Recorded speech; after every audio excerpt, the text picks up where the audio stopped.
dibutuhkan oleh pribadi, lembaga, dan siapa aja di mana saja. Eva mau mengajarin baca ya? Tahu ibu gimana? Yang ini yang kata manajemen itu. Manajemen adalah proses merencanakan, Mengorganisasikan dan memperhatikan. Yang pertama Katanya kata manajemen sih. Kata manajemen dikenal dengan manage dalam bahasa Inggris yang memiliki makna mengurus, mengatur, melaksanakan, dan mengelola. John M. itu dalam Badrudin 2015.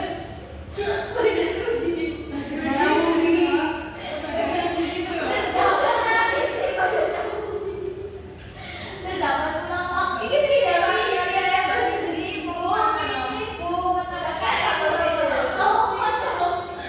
terdapat kelompokan lain yang mengatakan manajemen berasal dari bahasa Latin yaitu mantis yang berarti tangan dan akor yang berarti melakukan. Bila digabungkan kata tersebut menjadi manageri, kata kerja yang berarti memanipulasi atau menangani.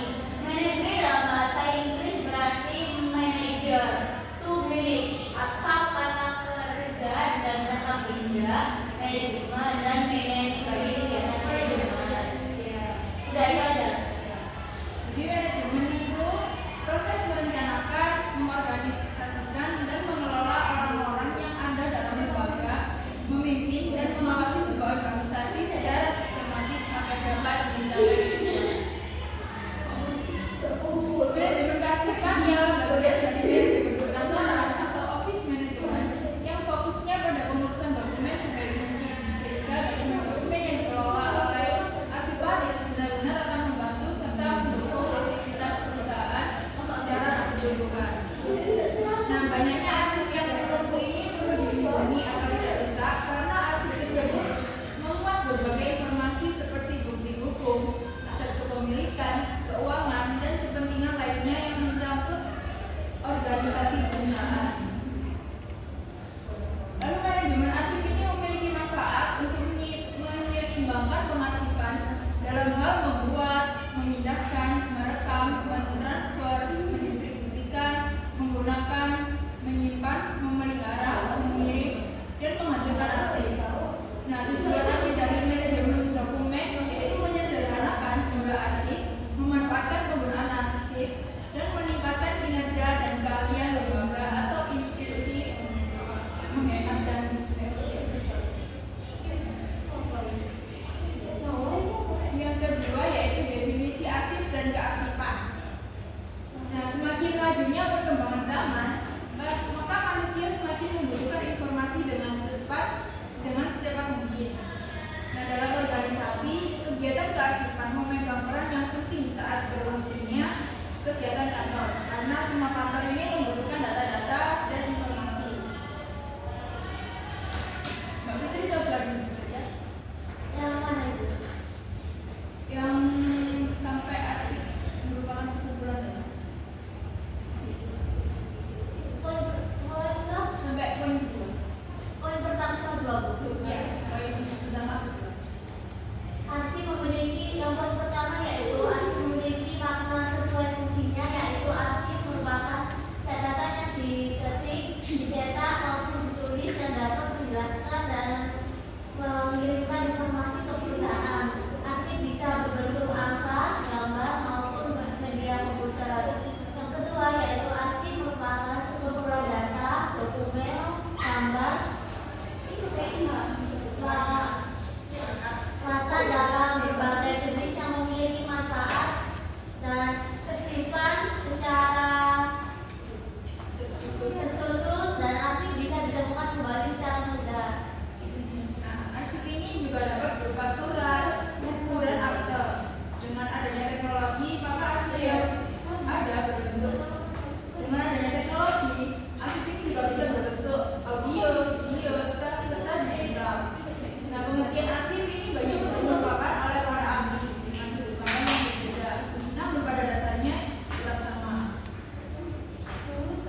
digunakan untuk kelangsungan pekerjaan.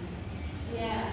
Nah, lalu yang kedua arsip semi aktif, yaitu arsip yang mulai jarang digunakan selama masa transisi antara arsip aktif dan tidak aktif. Waduh, kok tambah jatuhkan gimana ya masa ini? Nanti buku ini ibu. Nah iya, waktunya kelas arsipan katakan ini.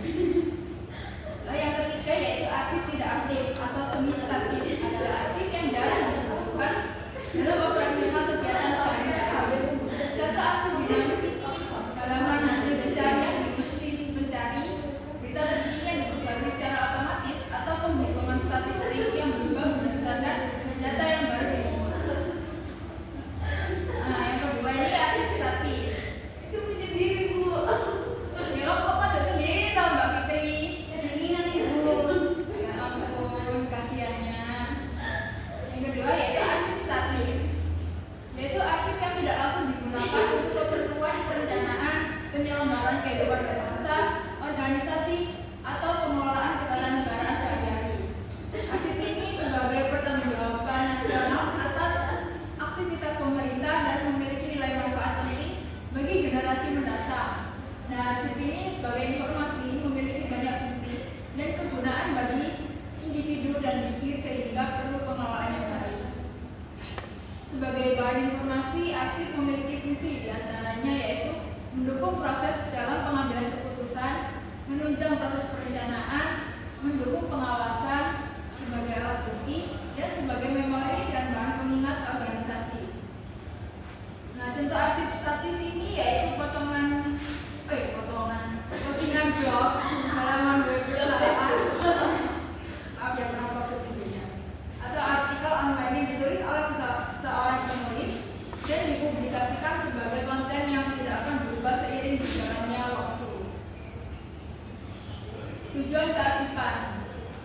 Waduh, Mbak Reva maaf betul. Coba dibaca Mbak Reva tujuan kearsipan. Tujuan kearsipan secara umum ialah untuk mengamankan arsip sebagai pertanggungjawaban nasional dalam hal merencanakan, melaksanakan, dan menyelenggarakan kehidupan berbangsa dan menyediakan bahan tersebut untuk kegiatan pemerintah. Pengarsipan juga bertujuan untuk bila sewaktu-waktu kita membutuhkan informasi maka dapat dengan mudah bisa menemukan arsip tersebut. Udah. Semua Mbak Reva. Agar tujuan yang diinginkan dapat berjalan baik dan mengikuti aturan pengarsipan, perlu dilakukan berbagai usaha dengan harapan dari adanya usaha tersebut maka dapat terwujud dengan baik, menjadikan arsip sebagai pusat ingatan dan informasi. Usaha yang perlu dilakukan terkait dengan pencapaian tujuan kearsipan seperti yang pertama, menyempurnakan penyelenggaraan kearsipan dengan sebaik-baiknya, berusaha melengkapi sarana atau perlengkapan yang dibutuhkan, menyiapkan tenaga kerja kearsipan yang mempunyai keahlian dengan pemberdayaan staf atau petugas kearsipan melalui pendidikan dan pelatihan berupa penetaraan atau kursus. Yang terakhir, memberikan hadiah dan penghargaan bagi petugas kearsipan. Selanjutnya yaitu peranan arsip. Menurut Hartos tahun 2007 mengatakan peranan arsip ini sebagai sumber ingatan, informasi, dan alat pengendalian bagi setiap organisasi yang terlibat dalam perencanaan, analisis, pengembangan, perumusan, pembuatan kebijakan, pengambilan keputusan, pelaporan pertanggungjawaban, penilaian, dan pengendalian setepat-tepatnya. Nah, peranan arsip oleh Sedarmayanti tahun 2015 yaitu sebagai alat pengingat organisasi, bahan atau bukti, atau genuine evidence. Lalu yang ketiga sebagai dasar pembuatan rencana dan mengambil keputusan. Lalu yang keempat menjadi ukuran bagi aktivitas organisasi karena setiap aktivitas umumnya menciptakan arsip. Lalu yang kelima yaitu bahan informasi untuk kegiatan ilmiah lainnya. Nah, kebijakan dalam rangka mengambil keputusan membutuhkan proses dan sistem pengarsipan yang tepat dan akurat. Sebab itu kita harus berhati-hati dalam menerima dan menggunakan kembali arsip ya. Mengingat pentingnya peranan kearsipan ini, maka diperlukan optimalisasi arsip agar menjadi lebih efisien baik secara konvensional maupun elektronik. Kemana lagi Pak Fitri?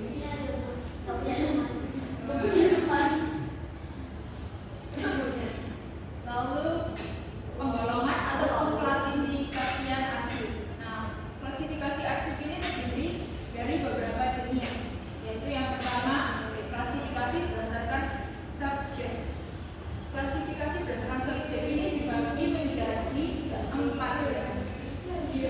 Arsip kepegawaian. Contohnya, ada yang tahu arsip kepegawaian? Contohnya?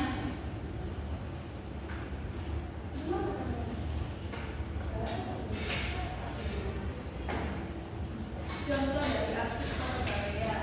Sebentar Ibu.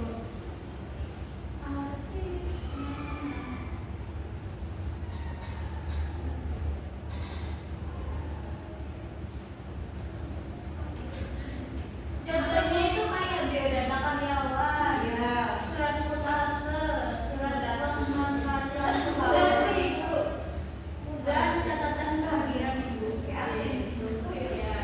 Lalu yang kedua yaitu arsip keuangan.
Iya, betul.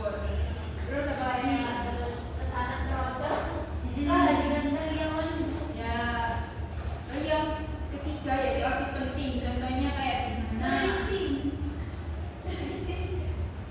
Apa seperti ini?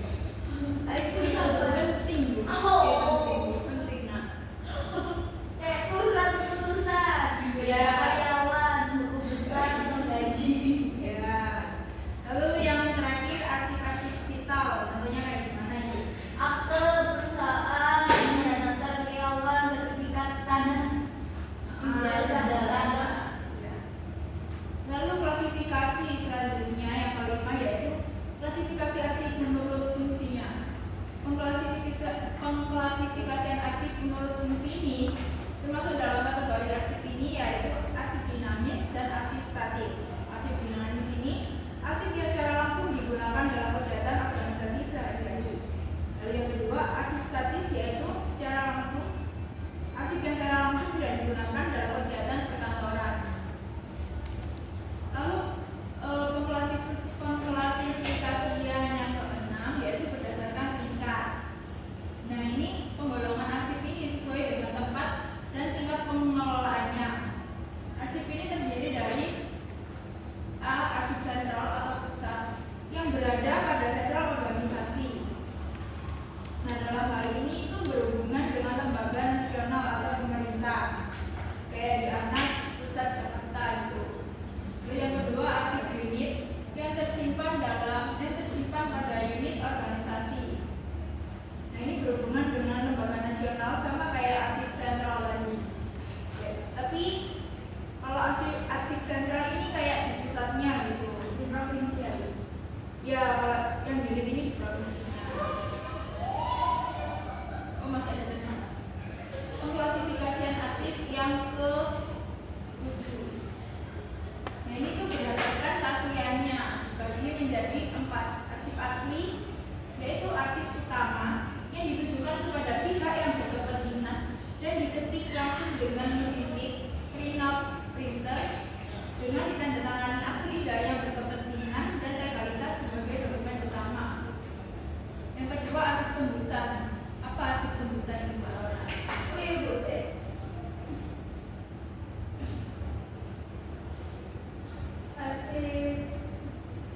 Arsip apa itu? tembusan. Oh, tembusan itu menurut saya dokumen yang dibuat dalam bentuk aslinya Bu, surat bersama. Oh iya. Nah, Iya kan Bu? ya, jadi itu arsip itu ditujukan kepada yang berkepentingan. Yang ketiga yaitu arsip salinan. Arsip salinan, apa itu Mbak Fitri arsip salinan? Arsip salinan. Iya. Arsip duplikasi Bu, yang dibuat sama dengan dokumen aslinya. Oh iya. Dengan cara diduplikasi. Kalau yang terakhir arsip petikan ini. Dokumen yang pembuatannya mengikuti aslinya, namun hanya sebagian. Iya. Kalau arsip salinan itu jadi full gitu ya. Ya, yang ini tuh sebagian aja. Iya betul. Lalu yang terakhir yaitu penggolongan atau pengklasifikasian berdasarkan hukum. Pembagian arsip dari segi hukum yaitu yang pertama arsip asli berupa arsip dengan tanda tangan tinta asli atau bukan salinan yang membuktikan keabsahan isi arsip tersebut. Kredensial arsip dapat digunakan sebagai bukti hukum. Lalu yang kedua yaitu arsip atau file. Yang tidak autentik adalah arsip tanpa tanda tangan tinta asli. Arsip tersebut berupa salinan, film, mikrofilm, cetakan komputer dan lain-lain. Yang kedua yaitu pengorganisasian arsip.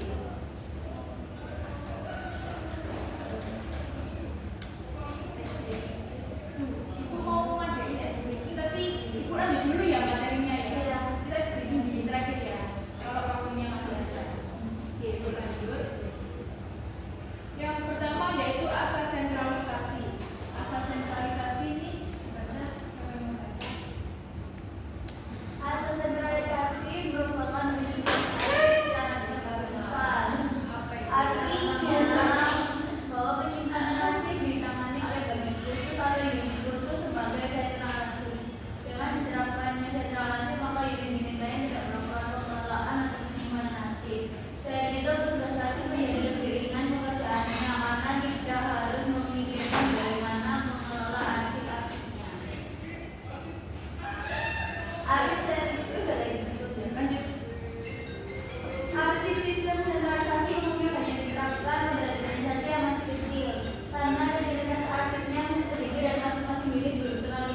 kerugiannya dari asas sentralisasi ini yang pertama, kemungkinan ada keterlambatan dalam menangani kebutuhan dokumen untuk setiap unit lainnya, dan kemungkinan karena beberapa unit itu meminta dokumen secara bersamaan. Lalu yang kedua, arsiparis yang tidak mumpuni dan tidak memahami permasalahan unit lainnya menyebabkan pemberkasan arsip mungkin kurang sistematik.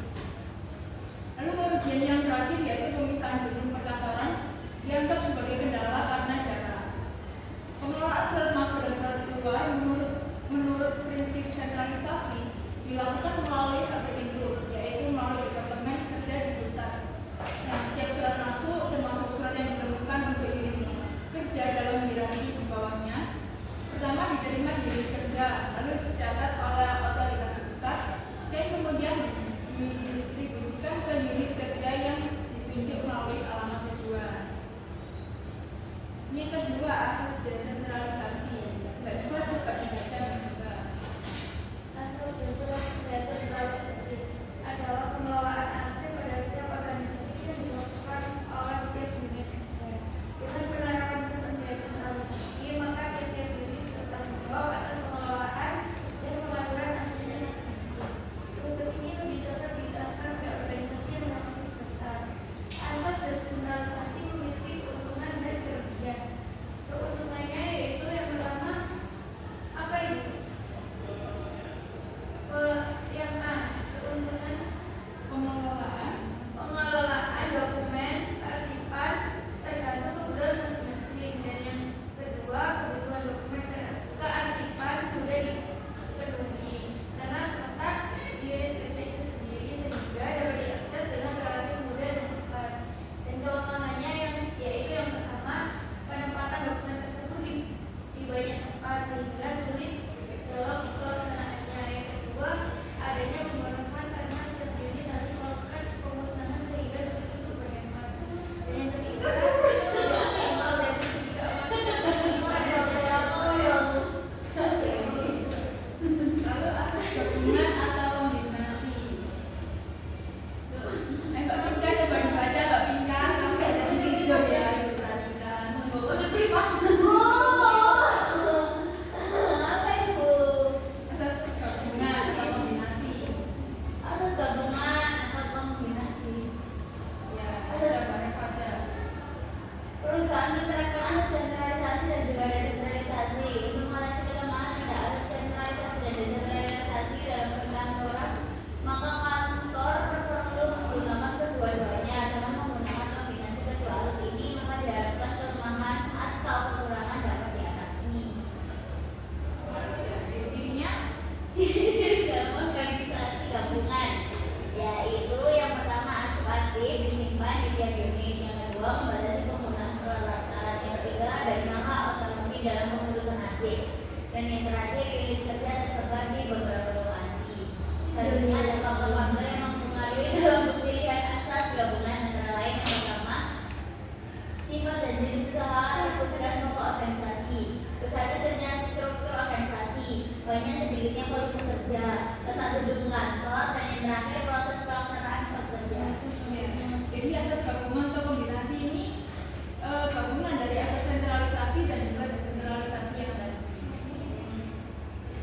Nah, pengelolaan asas gabungan atau kombinasi ini juga punya keuntungan dan kerugian ya.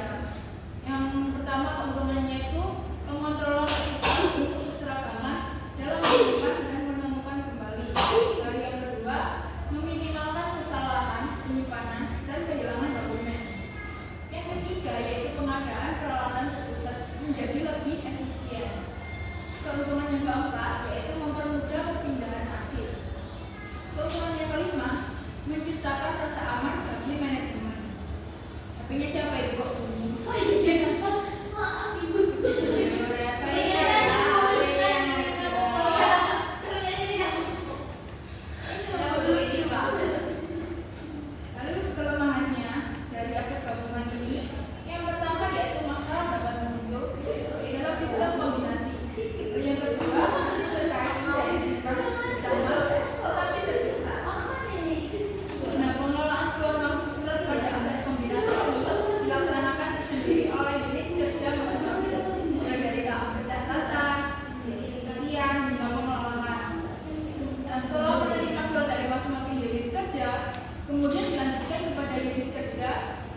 semakin banyak membutuhkan personil yang khusus untuk menangani manajemen kearsipan.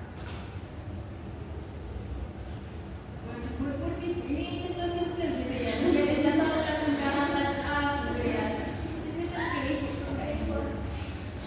Ini yang istilahnya itu peralatan kearsipan.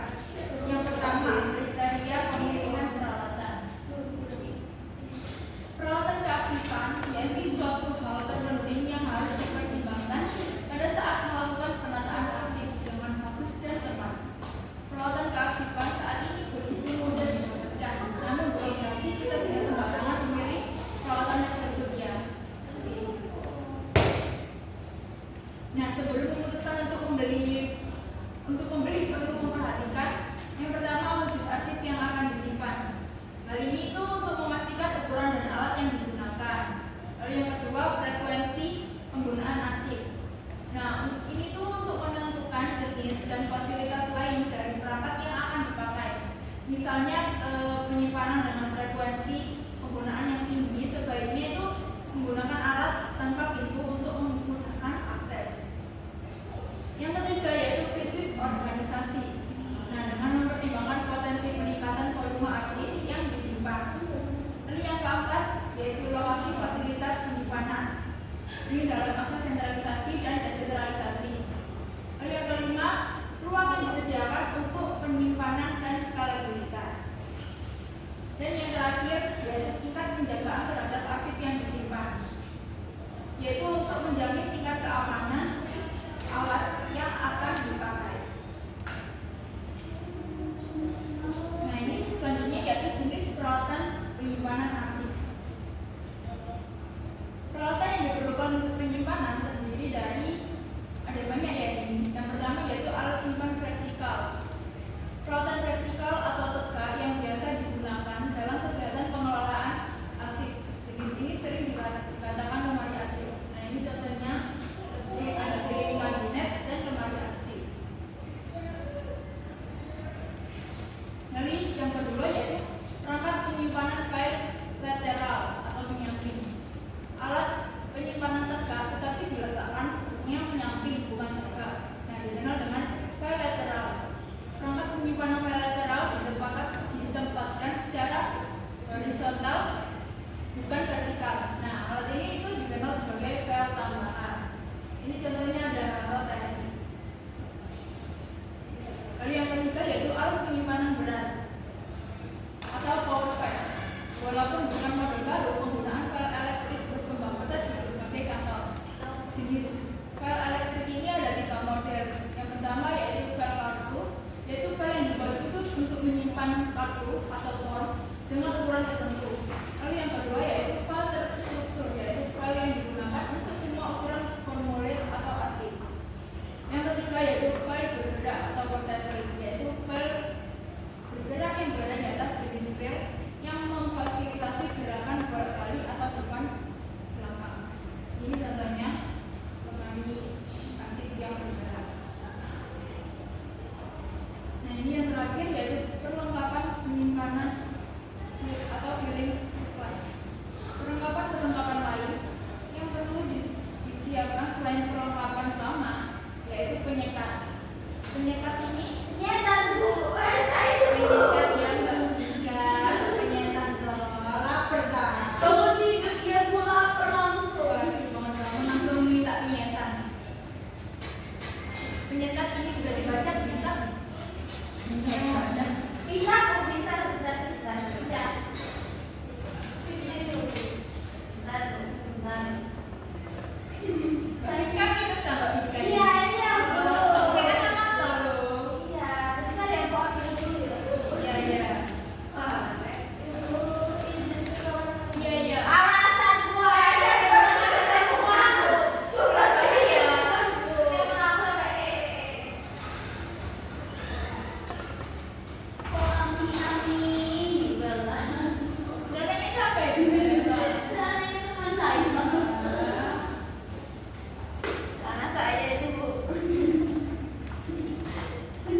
kiri ada